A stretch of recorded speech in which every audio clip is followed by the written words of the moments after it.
Everyone welcome to my YouTube channel. तो आज के इस वीडियो में हम मैथ पेडागोजी के कुछ प्रीवियस ईयर के प्रश्नों को कराने जा रहे हैं। तो आइए चलिए वीडियो स्टार्ट करते हैं हम। देखिए इसमें पहला वाला क्वेश्चन देखिएगा आप लोग कि ज्ञानात्मक पक्ष के उद्देश्यों में सर्वाधिक योगदान किसने दिया है। अब देखिएगा कि ज्ञानात्मक पक्ष के उद्देश्यों में तो पूछा गया है कि सर्वाधिक योगदान तो किसने दिया है।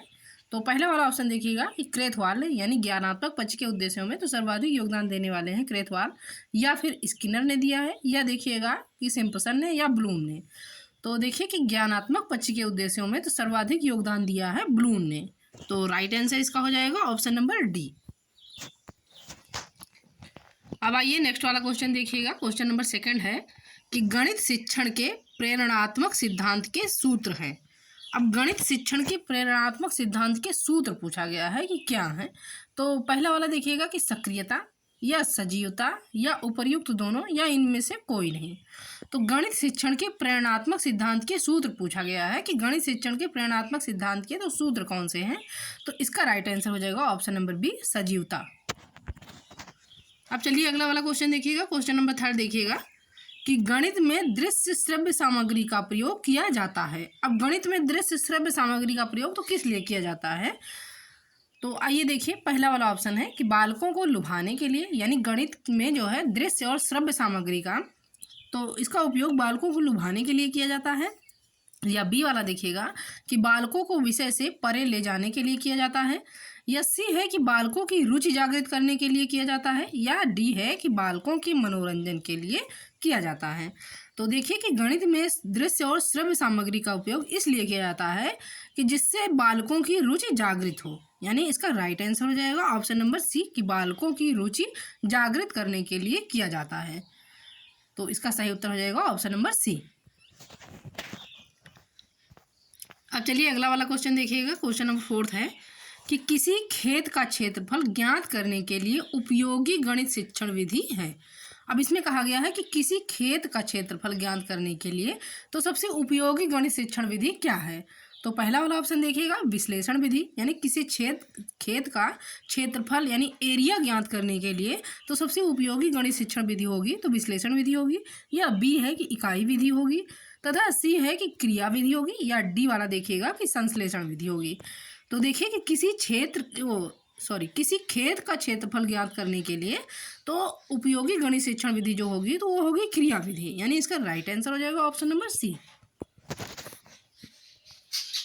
अब अगला वाला क्वेश्चन देखिएगा। क्वेश्चन नंबर 5 है कि टैक्सोनॉमी शब्द का अर्थ हो सकता है। अब टैक्सोनॉमी शब्द का अर्थ क्या हो सकता है।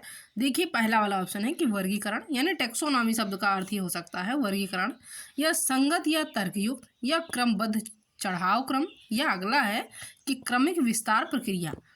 अब इसमें टैक्सोनॉमी शब्द का अर्थ पूछा गया है कि क्या हो सकता है। तो देखिएगा कि टैक्सोनॉमी शब्द का अर्थ तो क्रमबद्ध चढ़ाव क्रम हो सकता है, यानी अर्थ जो है तो इसका क्रमबद्ध चढ़ाव क्रम टैक्सोनॉमी शब्द का अर्थ हो सकता है।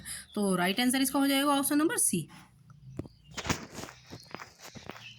अब आइए अगला वाला क्वेश्चन देखिएगा। क्वेश्चन नंबर 6 है कि गणित विषय का सबसे अधिक संबंध होता है। अब गणित विषय का सबसे अधिक संबंध तो किसके साथ होता है। तो पहला है विज्ञान के साथ होता है, या नागरिक शास्त्र के साथ होता है, या भूगोल के साथ होता है, या समाजशास्त्र के साथ होता है। तो देखिए कि गणित विषय का तो सबसे अधिक संबंध जो होता है वो होता है विज्ञान के साथ होता है, यानी इसका राइट आंसर हो जाएगा ऑप्शन नंबर ए। अब आइए अगला वाला क्वेश्चन देखिएगा। क्वेश्चन नंबर 7 है चिंता, बोध, तर्क शक्ति, विश्लेषण की क्षमता बढ़ाने वाला विषय है। अब चिंता, बोध तथा तर्क शक्ति तो इन सब की विश्लेषण की क्षमता बढ़ाने वाला तो विषय कौन सा है। थिंकिंग, यानी थिंकिंग, बोध तथा तर्क शक्ति यानी रीजनिंग का विश्लेषण की क्षमता बढ़ाने वाला तो विषय कौन सा है। तो पहला है गणित, सामाजिक विज्ञान, या भूगोल, या भाषा। तो देखिए इसका राइट आंसर हो जाएगा कि चिंता, बोध, तर्क शक्ति, विश्लेषण की क्षमता बढ़ाने वाला विषय तो वो है गणित, यानी इसका सही उत्तर हो जाएगा ऑप्शन नंबर ए।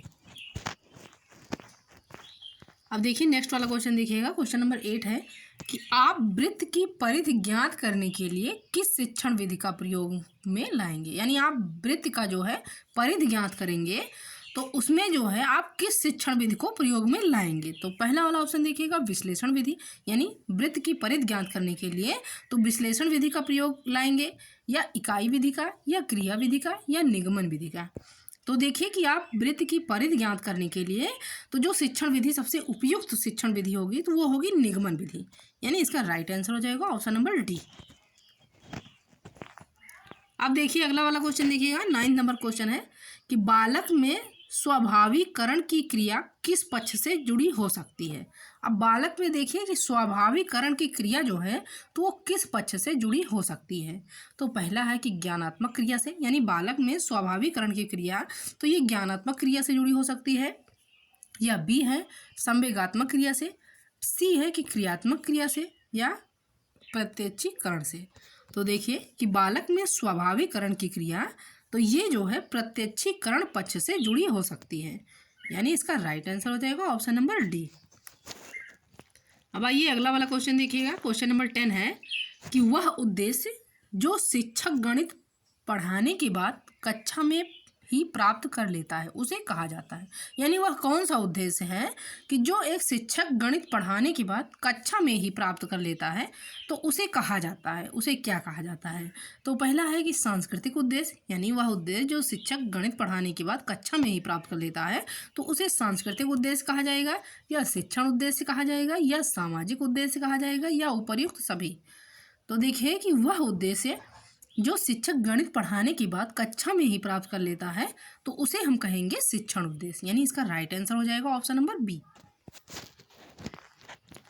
अब आइए अगला वाला क्वेश्चन देखिएगा कि शिक्षण उद्देश्यों का क्रमिक वर्गीकरण किया गया है। अब शिक्षण उद्देश्यों का तो क्रमिक वर्गीकरण किसके द्वारा किया गया है। तो पहला वाला ऑप्शन है कि बेकन के द्वारा, यानी शिक्षण उद्देश्यों का क्रमिक वर्गीकरण तो ये किया गया है बेकन के द्वारा, या सुल्टन के द्वारा, या कामेर द्वारा, या अगला है कि ब्लूम के द्वारा।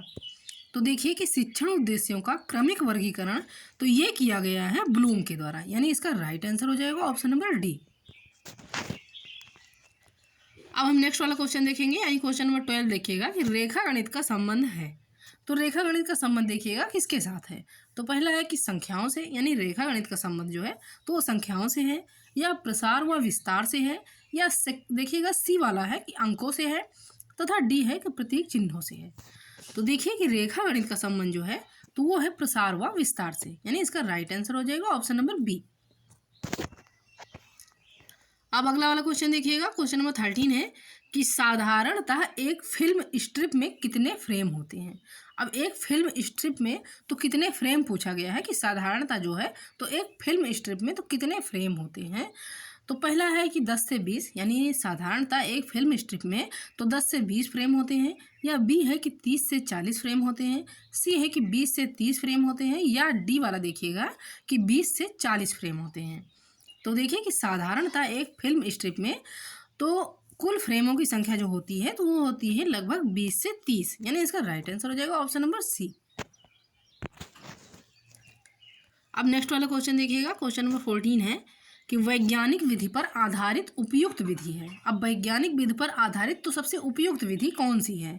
तो पहला वाला देखिए कि योजना विधि, यानी वैज्ञानिक विधि पर आधारित तो सबसे उपयुक्त सबसे अच्छी विधि जो होगी, उपयोगी विधि जो होगी तो योजना विधि होगी, या नेक्स्ट वाला देखिएगा कि निगमन विधि होगी, या सी है कि अधिगम अनुभव कितने प्रभावशाली रहे हैं, यानी वैज्ञानिक विधि पर आधारित तो सबसे उपयुक्त विधि जो होगी तो वो अधिगम अनुभव जो है तो कितने प्रभावशाली रहे हैं, या उपर्युक्त सभी।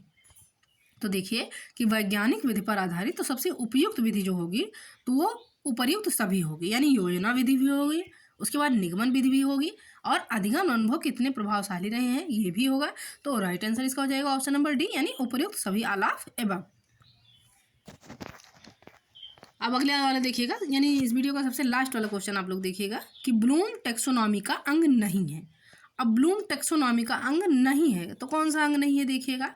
तो पहला है समझ, यानी ब्लूम टैक्सोनॉमी का अंग तो समझ नहीं है, या बुद्धि नहीं है, या प्रयोग नहीं है, या ज्ञान नहीं है।